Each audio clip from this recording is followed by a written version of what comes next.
Mohakhali আন্তজেলা bus terminal. সারিবদ্ধ বাস দাঁড়িয়ে থাকে। আন্তজেলা বাসের দৌরাত্ম্যে রাজধানীর বুকের যানবাহন আটকে থাকে দীর্ঘ সময়। লেগে যায় যানজট।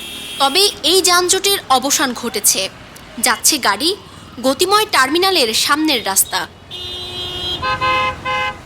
সম্প্রতি ঢাকা মেট্রোপলিটন পুলিশের ট্রাফিক গুলশান বিভাগের মহাখালী জোনের উদ্যোগে টার্মিনালের সামনের রাস্তার যানবাহনগুলোকে শৃঙ্খলার আওতায় আনা হয়।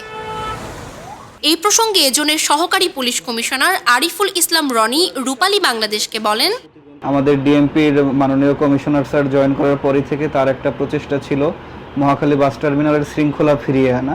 তো এই প্রচেষ্টার ধারাবাহিকতায় ঢাকা মেট্রোপলিটন পুলিশ এবং সিটি কর্পোরেশন, একই সাথে বাস মালিক সমিতি, শ্রমিক ইউনিয়ন সকলের সমন্বয়ে আমরা এই কাজটি করতে সক্ষম হয়েছি।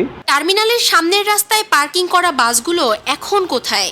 এই প্রশ্নের জবাবে সহকারী পুলিশ কমিশনার বলেন, টার্মিনালের পেছনে কিছু জায়গা ছিল, সরকারি জায়গা, সেই জায়গাকে টার্মিনালের সাথে সংযুক্ত করা হয়েছে, যার কারণে ওখানে টার্মিনালের বাইরে যে বাসগুলো ছিল সেগুলোকে আমরা ওখানে স্থানান্তর করতে পেরেছি এবং এই ফলশ্রুতিতে টার্মিনালের সামনে যে পার্কিংগুলো ছিল সেগুলো আমরা অপসারণ করতে সক্ষম হয়েছে, যার ফলে টার্মিনালের শৃঙ্খলা অনেকটাই ফিরে এসেছে।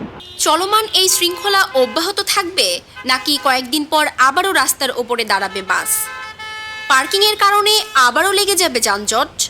এই প্রশ্নের জবাবে আরিফুল ইসলাম রনি বলেন, যেহেতু এটি একটি সমন্বিত প্রচেষ্টা, তো আমি মনে করি এই সমন্বিত প্রচেষ্টা ব্যর্থ হওয়ার আসলে সুযোগ নেই। এখানে ট্রাফিক পুলিশ, তারপরে আপনার বাস মালিক সমিতি, শ্রমিক ইউনিয়ন সকলের ইচ্ছার একটি বহিঃপ্রকাশ। তো তারপরও যদি এর কোনো ব্যত্যয় ঘটে, আমাদের দিক থেকে আমরা আইনানুগ ব্যবস্থা নিচ্ছি। প্রয়োজনে মামলা বা রেকার এই ধরনের যে ব্যবস্থা আছে সেই ব্যবস্থা নিয়ে হলেও এই আমাদের যে প্রচেষ্টা সেটিকে সফল রাখার জন্য আমরা চেষ্টা করে যাচ্ছি। প্রসঙ্গত, গত 6 জুন রূপালী বাংলাদেশের করা একটি ভিডিও প্রতিবেদনের পরিপ্রেক্ষিতে এই উদ্যোগ নেওয়া হয়েছে।